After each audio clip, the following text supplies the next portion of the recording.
Thank you for joining us today. My name is James Wynn, and I'm the Director of Business Development here at Attorney Credits. We're a leading CLE provider nationwide. In today's program, we're going to talk about how to become a local SEO superhero. Now, in today's marketplace, consumers are going online to look for local businesses. They're doing searches on Google. They're browsing through review sites like Yelp. And so we are going to find out what the best practices and strategies are so that you get an edge on your competition.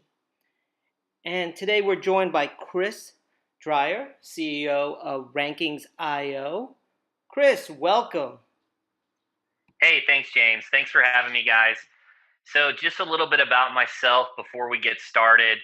I've been doing SEO for around 12 years, over 12 years.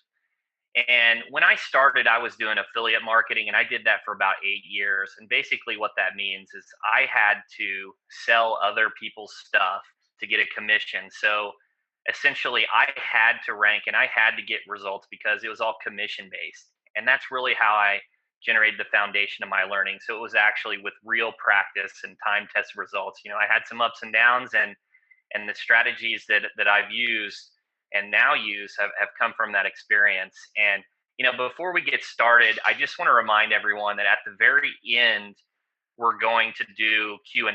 So if you have any questions, at the very bottom, there's a Q&A button. You can click on that, ask your question, and then we'll get to that at the end. And I'll just jump right in and get started.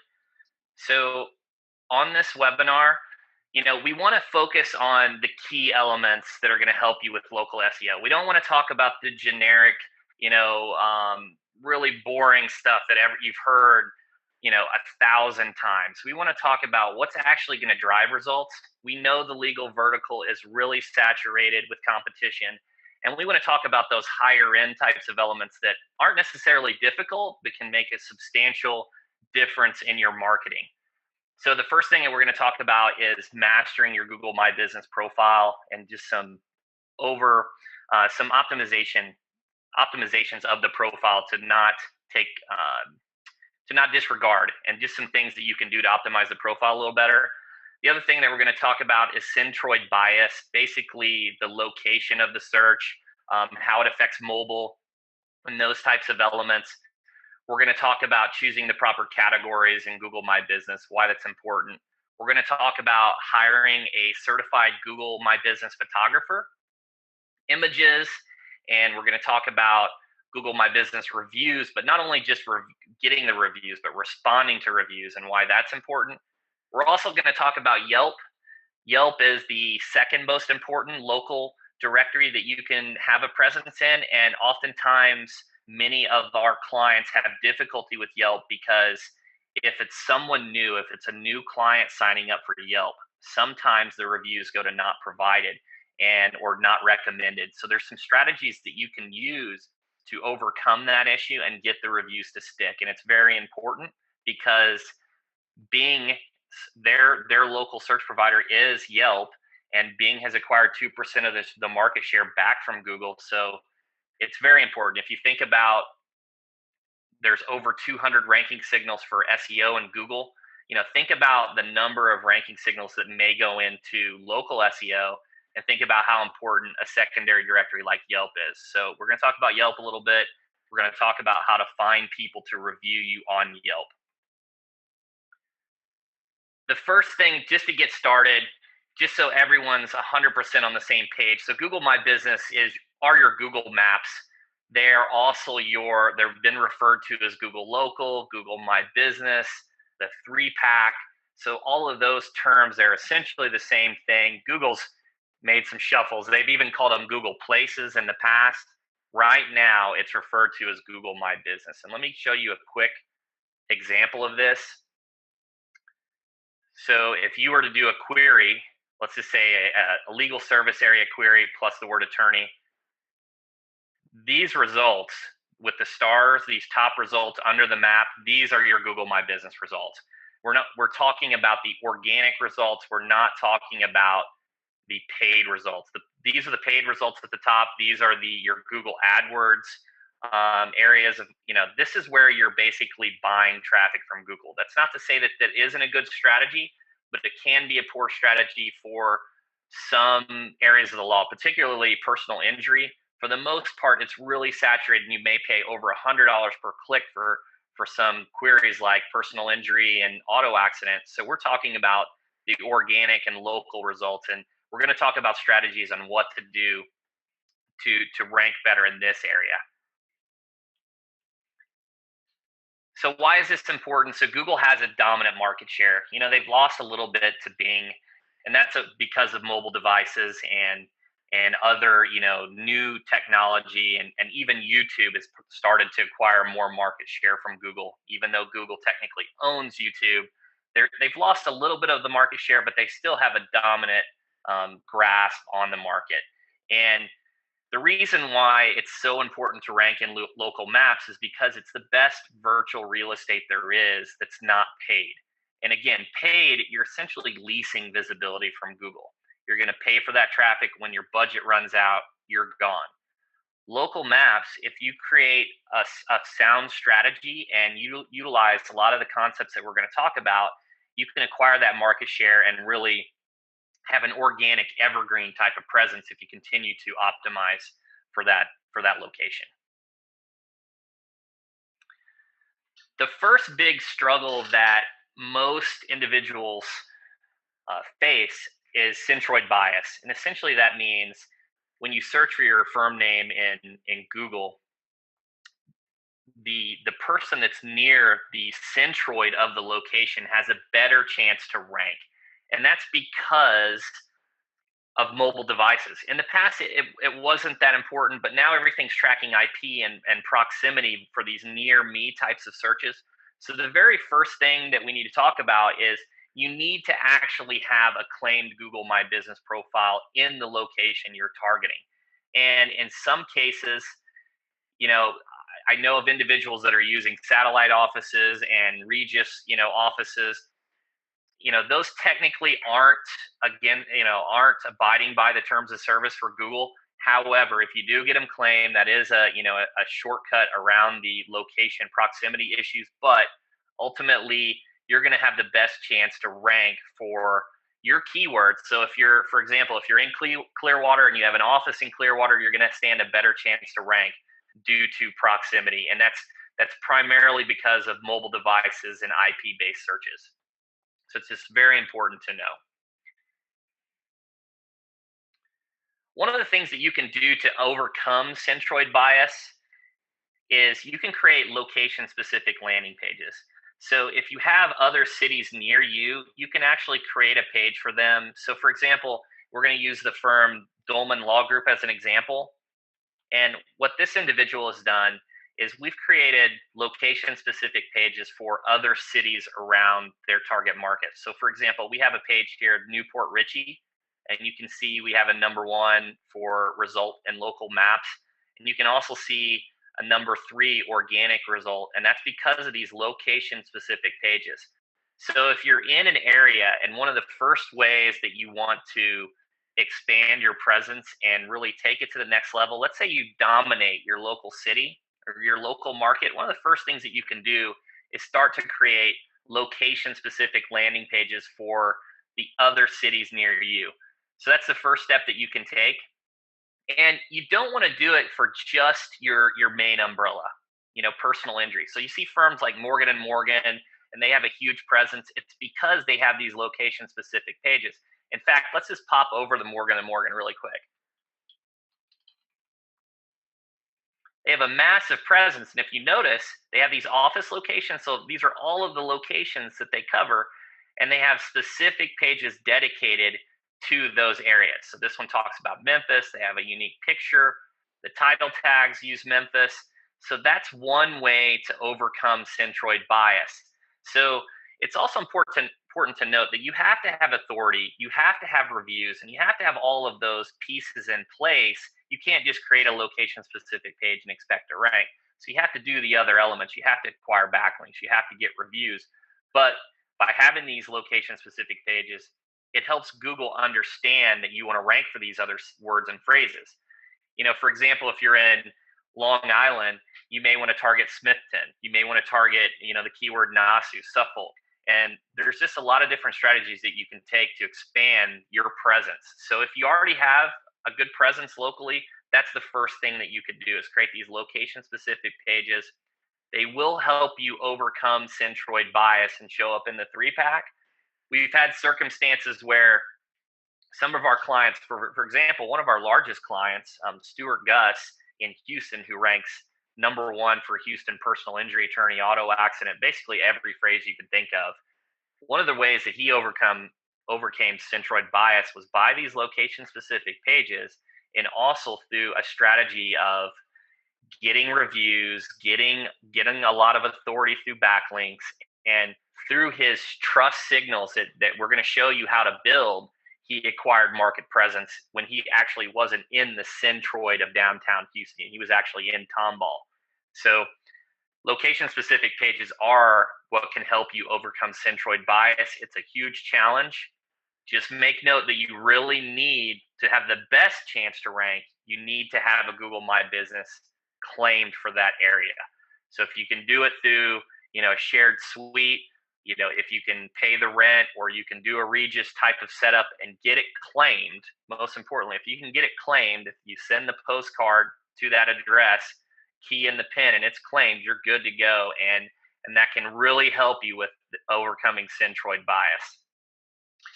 So these pages are made to rank specifically for a location. And the other thing that you need to know and understand is you need to do these for all of your legal service areas. So when you create a location specific page, it has the same challenges that other pages have with a character length limit in the title tags. You can only put so many words. If you see in the upper right here where it says personal injury lawyers in Memphis, Tennessee, that area is limited to 75 characters. So it's really important. What I wanted to mention is you need to do those for your other areas of the law. So if you're a PI attorney, you want to do brain injury page, you want to do, wrongful death, car accidents, truck accidents, motorcycle, bicycle. If you're a bankruptcy attorney, you want to do bankruptcy, foreclosure, chapter 7, 11, 13. So you want to have location pages for all of those, and a few more tips to help you with these pages, because I know it's the same information repeated over and over. What you can do to make them custom and unique, you can do a few things.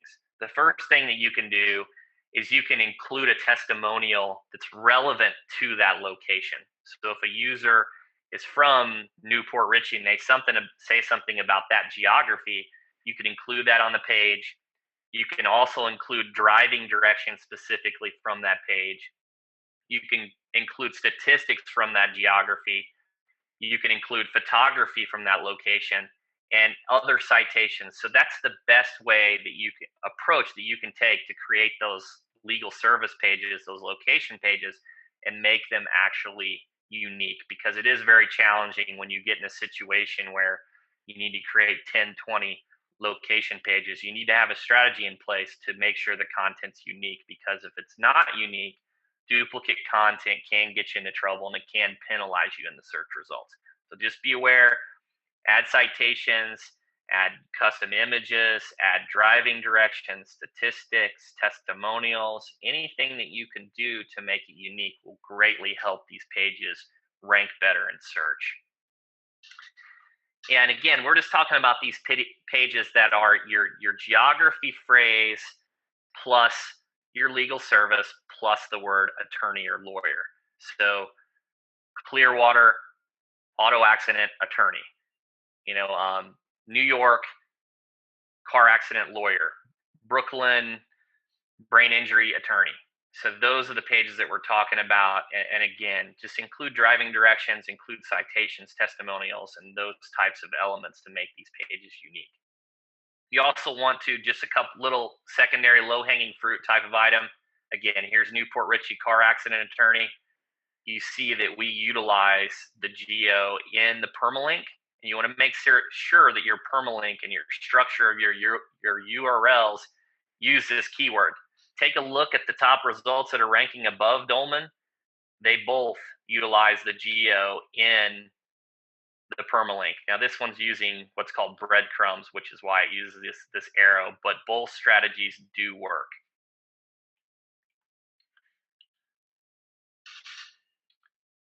There's some circumstances that I'm sure you've seen recently where an attorney will, instead of using their real firm name, they'll use, let's say you're trying to rank for Brooklyn personal injury lawyer, where the person will actually type in Brooklyn personal injury lawyer, but this is actually not abiding by the Google terms of service, and it can get you into trouble. So you just need to make sure that your firm name is consistent across the internet and it reflects your actual name. So let me just give you an example of someone violating this. So let's just do a quick search for Brooklyn personal injury lawyer. I know I just misspelled that, guys, but bear with me. So this is actually someone that's violating the terms of service. And you can see I clicked on this. They've already been reported through Google. You can do it through the suggest and edit. If you have someone that's violating the terms of service, suggest and edit and report them to Google. They're breaking the terms of service when everyone else is abiding by the terms of service. So there's no reason not to. And it will impact their search results. So you definitely need to use the correct firm name. And if you have someone violating it, like I said, type their firm name in, hit suggest and edit, and just put in their real firm name. And then Google's going to investigate that, and then they're going to change it. And this happens very quickly, guys. I put in submissions, and it will change within a week. So just be consciously aware of that your name should reflect your real world name. I do want to make note that keywords in the Google My Business name, they do help. And that's why people are using these keyword-based Google My Business names. So, if you're thinking about updating your articles with the Secretary, with the Secretary of State, you could consider doing a modified type of firm name. Instead of just saying, Johnson Weber Brown, you could say Johnson Injury Lawyers. And if it's filed with the articles, you could actually get around that and get a little boost with your Google My Business profile name. The next thing to talk about are your proper category selections. And, I don't want to stick too long on this, but I just want to show you an actual example here. So I'm in the law offices of Randolph Rice, and we actually are, here is a little modified extension here, but if you do the edit and we take a look at these categories, you want to make sure that your primary category is listed first. So, don't to make sure that it doesn't say lawyers or law firm as your primary category. If you're a general practitioner, put the most important category first. One of the downsides of being a general practitioner is you can only have one primary category. So in some circumstances, you get the question of, should I have multiple websites for my practice? This is one of the situations where it would be a pro to have two websites, because you could have two primary categories. The negative is, of course, you have to do additional work to build authority on each website, and you're essentially promoting two brands. But be sure that your primary category is your top level legal service that you want to target. So this is one of, it seems kind of insignificant, but we'll take a look at what percentages matter in regards to local SEO and what elements really contribute to local SEO the most.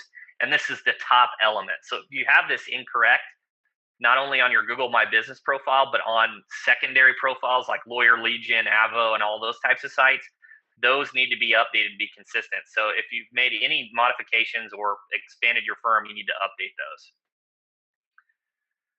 And again, that's, showing you the proper category selection is the primary category, choosing the actual, legal service area as opposed to just putting the general lawyer. The next thing, and this is, in my opinion, one of the most important things that you can do for local SEO. Let me repeat that. This is one of the most important things you can do, and most law firms do not do it. Most law firms, when they claim their Google My Business, they include and they'll add 5 to 7 images, and that's it, and they're done, and they move on. Google uses images as a metric of evaluation for local SEO results, and we know this is certain. We have a particular case study where we've done this for 5 law firms, and immediately after we added a great number of photography and we of images, and we consistently did it over time, we substantially improved our presence in local SEO.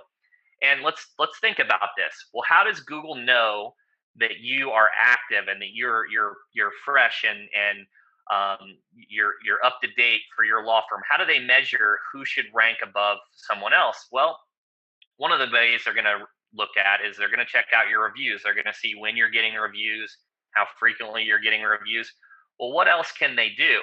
Right? Once it's set up, there's nothing else to really measure that besides external factors like domain authority and your links.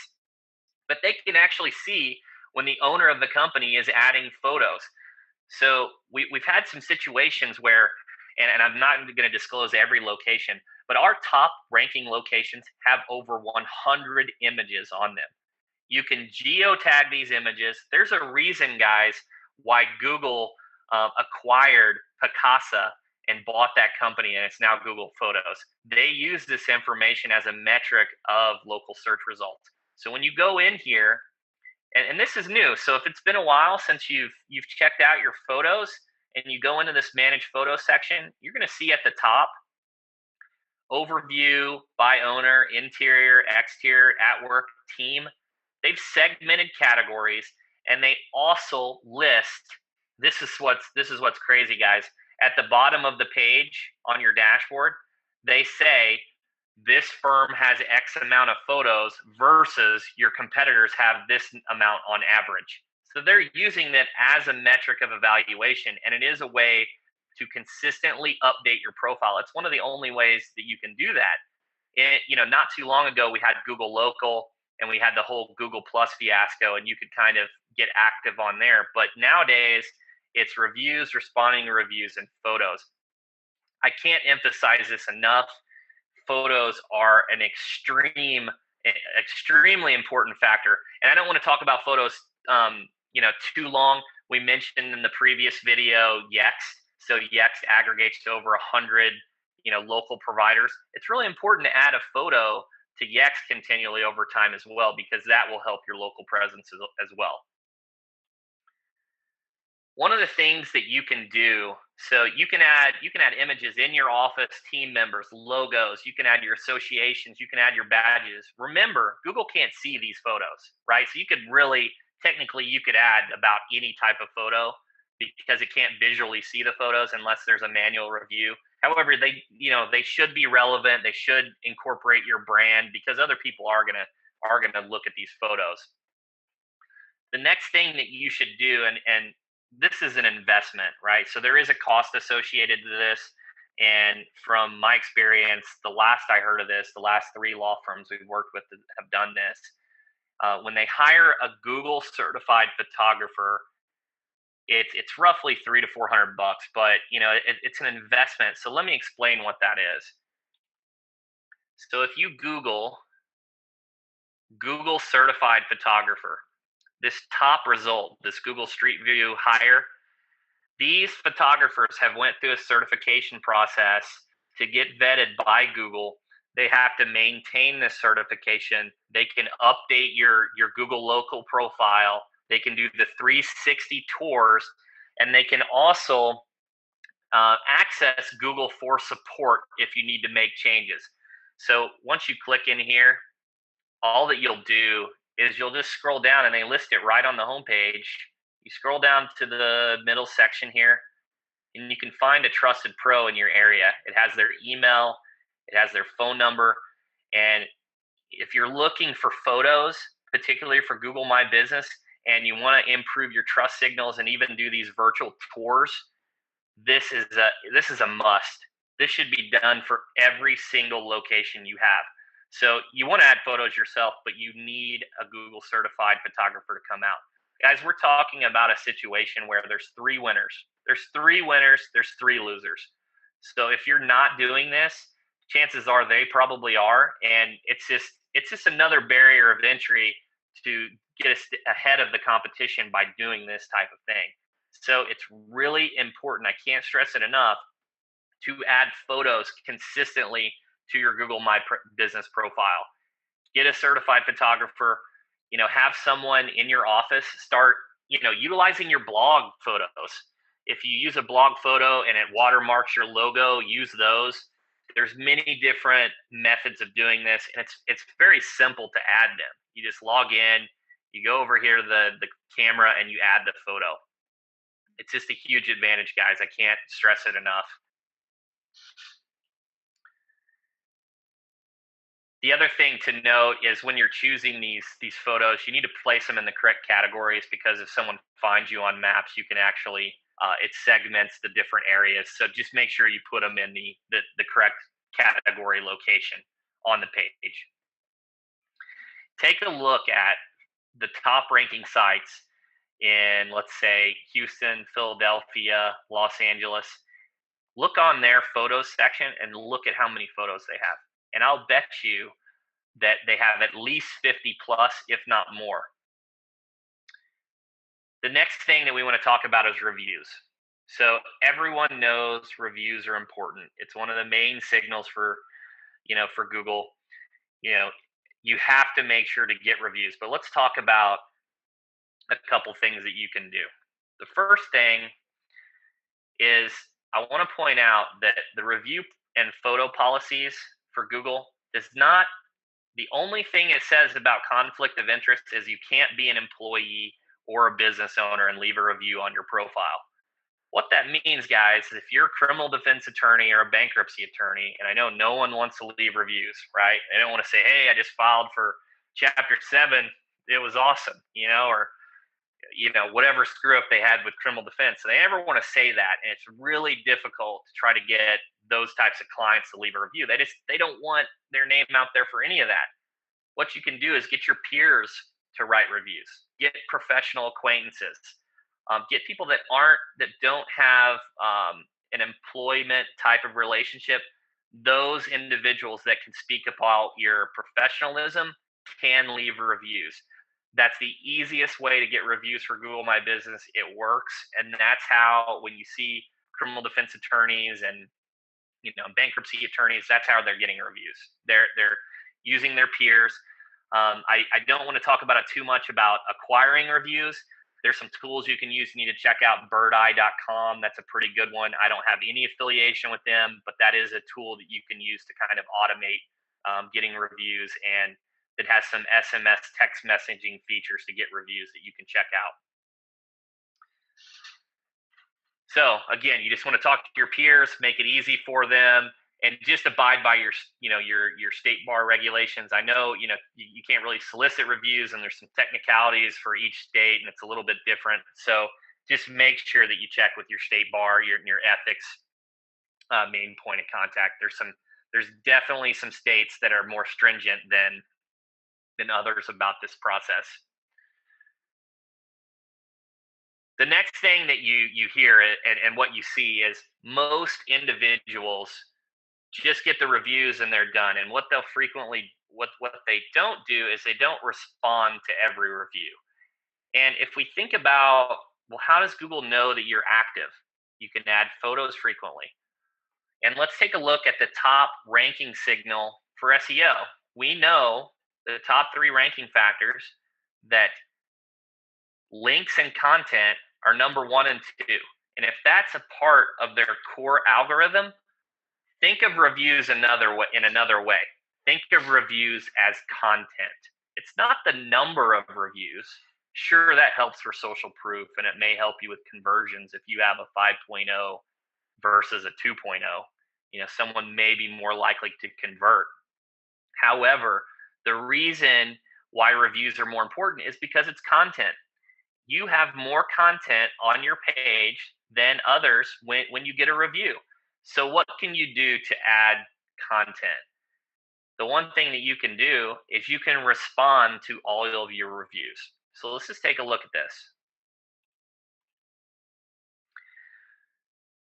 If you go to the My Business profile, let me just take a step back here to the very beginning, guys. It may jump to a dashboard here. Give me 1 second.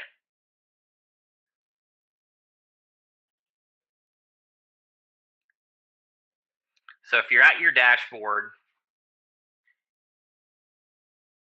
over on the left-hand sidebar, you're going to see this reviews star.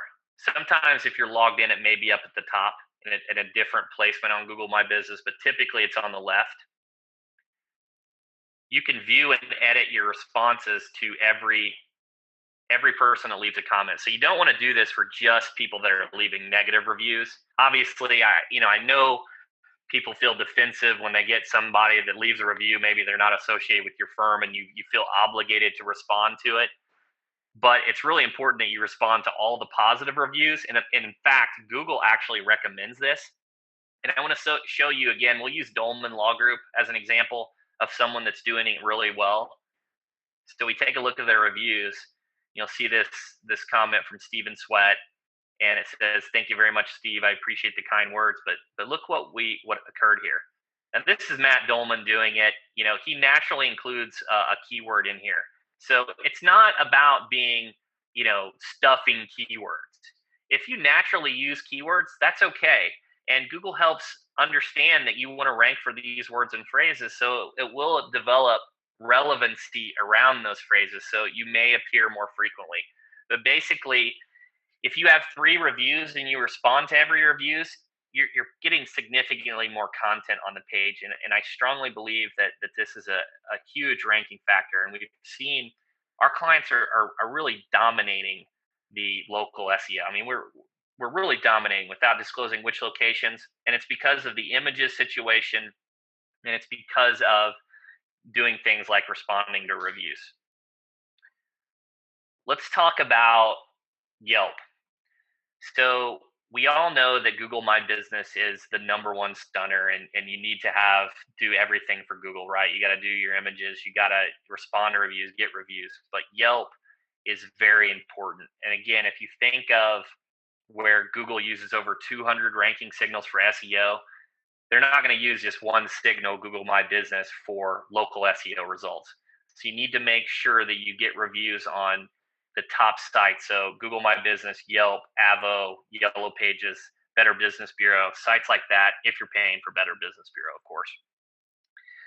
A good rule of thumb is to Google your firm name, and whoever's on whatever listings come up on the first page, those are the listings that you want to try to get reviews for. It also helps you with conversions, right? So if someone is researching your firm, they're going to see 5 stars in multiple locations and not just depend upon your badges, associations, and things like that on your website. So Yelp is really important. Bing has acquired 2% market share back from Google. Mobile devices are now pre-installed with Yelp, and it's one of the top downloaded local apps. So it's very important to have a presence on there. I know most people think of Yelp as a restaurant or food type of review site, but there was a recent study performed by, I'll have James find the link because he has it, but there's a recent study that found that Yelp was the number one site that consumers went to review an attorney. It wasn't Avo, it wasn't lawyers.com or those other types of sites or FindLaw or whatever. It was actually Yelp. So it's really important. People go there, they visit it. It's associated with Facebook. So because of it, you can claim your profile through Facebook. So the struggle is if you just ask someone to leave a review on Yelp, what happens is if they just signed up a new profile, you're going to check at the bottom of the profile and it's going to show not recommended. So let's just take a look at this. Let me show you an actual example here. So here's Dolman Law Group. We're going to look at their Yelp profile. It's showing 4 reviews. However, they have 25 other reviews that are not recommended. The reason this occurs is because the people that are writing these reviews don't have an active presence on Yelp. And Yelp determines this and acknowledges this, and they don't show them on your profile. So there are things that you can do to get these to stick. The first thing that you want to do is you want to sign up for a profile of your own. So when you sign up, and here's my profile, guys. After you sign up, you're going to get an option.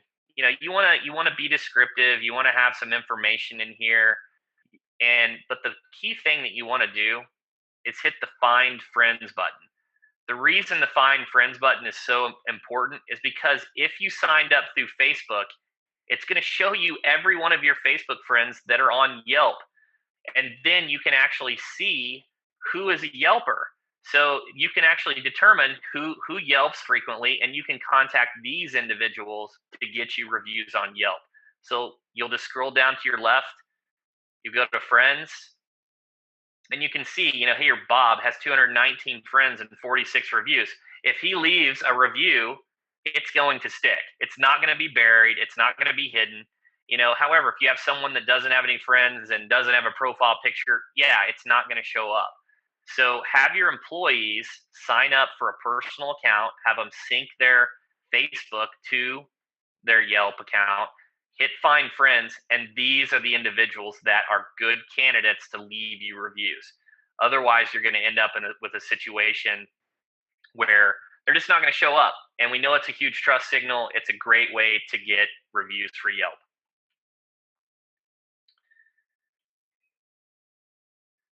So there's a couple other strategies you can do.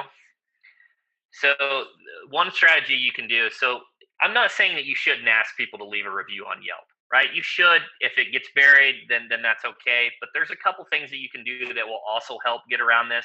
One of the methods you can take is have them download the Yelp app to their phone, and then through the Yelp app, have them sign up through Facebook, and through those signals, we've had some circumstances where the reviews will stick a little bit more frequently. So again, just have them use their mobile device, sign up through Facebook. Some firms that we're working with actually take an iPad device to court, and right when they get the great outcome and the good news, you have your iPad right there. It's accessible. They're ready to reciprocate. They're, hey, what can I do to help you? You can have them leave a review right then and there. So take an iPad to the courthouse. Just make sure that when they sign up, you can have them do some Yelp reviews on some other profiles. You can fill out their info a little bit, and all of this only takes a few minutes, and it can help substantially to get those reviews to stick. A couple other things that I wanted to mention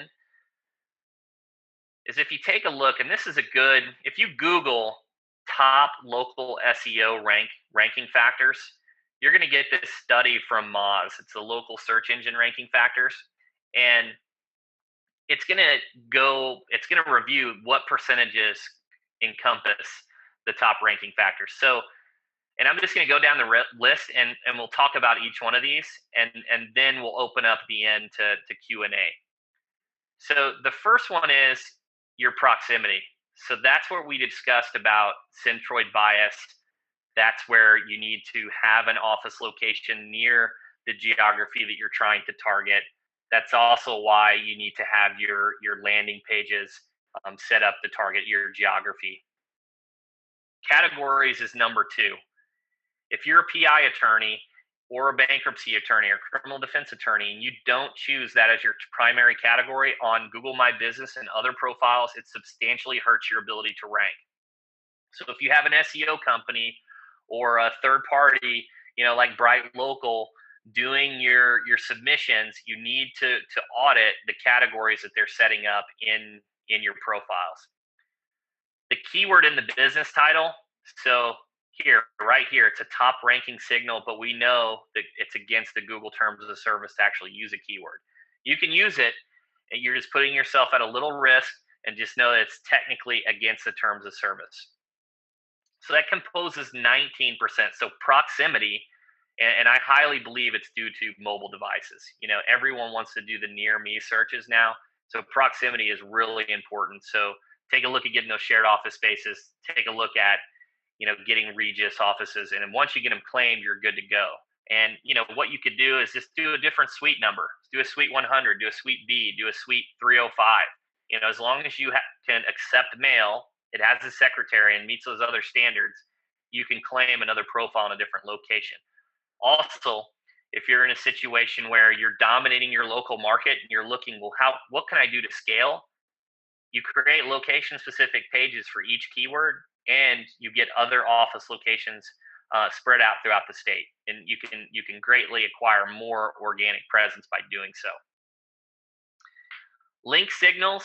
So backlinks, again, they are the one of the top ranking signals. If you think of links as votes, if you're trying to win an election, you would want to get as many votes as possible. If you're trying to win the first page of Google, links are king, right? And you see that link signals for the local pack are the number two most important, whereas organic, they're number one. That's the most important signal for getting that number one. So it's extremely important.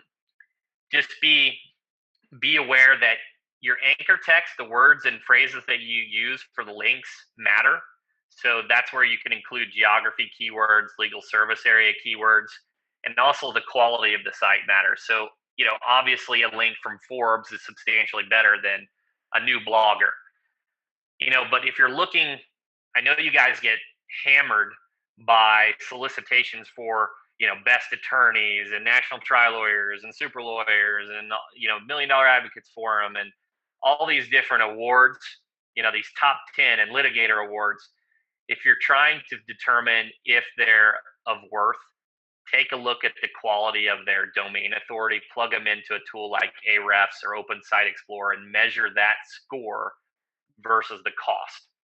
And in a lot of cases, you're going to see that some of these were just set up in the last month or two, while others have been around. And, like National Trial Lawyers, that's a great site. They have a good presence, a lot of articles on their site, and they've been around for a while. But some of these fly-by-night, award companies have only been set up in the last couple of months. So just be aware of that when making those decisions. Your on-page signals, these are your on-website signals. So these are your geography keywords. One of the biggest culprits or issues I find when doing audits of people that contact us to help them do their SEO is they don't include, if you're looking at the upper right hand of where my mouse is right now, guys, a lot of times they won't include, their geography up there where this one says Memphis, Tennessee. If you don't include your geography, you're competing against every city in the nation, every firm in the nation. So just make sure that your on-page signals, you have your keywords in your title, which is what we just talked about, and also you want to have your name, address, phone number present on your website. So let's take a look at Morgan & Morgan again here, guys. So right in the sidebar, which is a site-wide location, they have their name, address, phone number, and they also have an embedded map. So this is an additional signal. And then this signal, this is what's called review schema.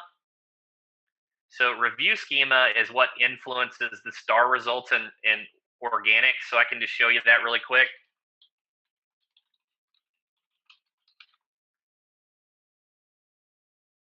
You see how, these are the local results, but in the organic, in the third result, this is what's called local review schema. And this, by adding this code to their page, they show up with stars. So it will help entice more clicks. If you have a web developer, just have them inspect the code on this page and you can see how to incorporate that on your site. That's another strong local SEO signal. Your citation signals, citations are simply when you get your name, address, phone number referenced on an external site. Oftentimes, a lot of people are using Yext. They're using, manual submissions, Bright Local. A very popular aggregator tool for local is Moz Local. I think it's around $108, $118. Bright Local has an aggregator set up as well. So does Universal Business Listings. Those will help submit your information to sites to get crawled for your name, address, phone number. And it just needs to be consistent. Whatever your firm name is, it needs to be consistent across the board. Same as your phone number. So if you're using a call tracking number, callrail.com or another site like that, just be aware that they need to be consistent. Review signals, here's that 13%. So it's a huge percentage for local, and it's talking about quantity, velocity, and diversity. So here is where quantity, in my opinion, is where you can kind of supplement this by responding to your reviews. It's basically using more words and phrases on your page, and going back to this, it's a top signal for SEO. So make sure to respond to reviews. Don't just say, "Hey, thanks." Leave a couple sentences. Do a genuine response that's 2 or 3 sentences. I know you can't disclose exactly what happened in their case, but you can utilize or thank them individually in a little bit more detail. Your behavior signals, these are your check-ins, your click-through rate, your mobile clicks. These are all influenced through your meta descriptions, through the quality of your site, the user experience. You just need to have a high quality site that's easy to navigate. You can check your Google Analytics to see, which pages are getting viewed the most, what percentage of time people are bouncing away from the site. You can also use a tool like Crazy Egg. Crazy Egg was developed by Neil Patel to help split test landing pages. It's a very inexpensive tool, but it will help improve your user signals and conversions on your site. You could also take a look at live chat. Some of the industry leaders are Engage and also Apex. So think about incorporating live chat in your site to keep users engaged on your site more. Also think about incorporating video onto your site. Some individuals use YouTube embeds on their site, but what I recommend is hosting your own video, and you can host it through Wistia. In fact, you can get your first video hosted for free. That's another site to check out. Personalization. So, this is a little subjective, and a lot of people have different theories on this, but you need to have your photos on the page. People need to understand who they're working with. It doesn't need to be stock or photography everywhere. You need to have, unique elements that talk about your experience, your associations on the website. And then lastly, your social signals. So social signals, the reason it's important, and I can't stand that it's number 8 here. It really frustrates me on this Moz score. Social signals are links. So let's just add 4% up here to 20, make that 21, and let's add 4 up here to 33. So that's what social signals are. They're links. You get backlinks from engagement on Facebook, Twitter, LinkedIn, every site where your URL is posted. You get those social signals. Also, Facebook has a review on you. You can leave Facebook reviews on Google on your Facebook pages for the business. And if we think about, those metrics of evaluation, we know Facebook is a very trusted site. So when you're looking to get reviews, you want to make sure to get reviews on Google My Business, Yelp, Facebook, Yellow Pages. If you have a Better Business Bureau account, Better Business Bureau, you want to get reviews on Avo, and you want to get Foursquare check-ins, and those are just a few of the sites to get reviews from. And just to kind of conclude, guys, the biggest thing I can tell you is make sure your profile set up properly. I highly advise you to get a ton of photography, look at getting a certified photographer, and also be sure to respond to reviews, and also not to neglect other review sites like Yelp, and use those strategies of syncing your Facebook to Yelp to find people to review your account. So in this last 10 minutes, guys, we're just going to open it up to an open Q&A, and I'll have James, if you can help me out with this a little bit, just to field these questions. We can take some questions from the participants. Thank you, Chris. Chris, we have a question. Do you have any recommendations or strategies when a law firm moves their office to a new location? What happens to the reviews that were associated with the old address? You can actually report that to Google. So there's a suggested edit button. Let me find that really quick for you, James. So up here at the top, you see this moved, closed, or was never here. You can report that to Google, and they can actually merge the profile. So that's what you need to do. The other thing that you need to be aware of is I would do some, there's a few things you can do. The first thing you can do is go to arefs.com. It's a paid service for about $100. Type in your URL, go to referring domains. Actually, let me just show you this because it'll be a little bit trickier. Let me pull this up, guys.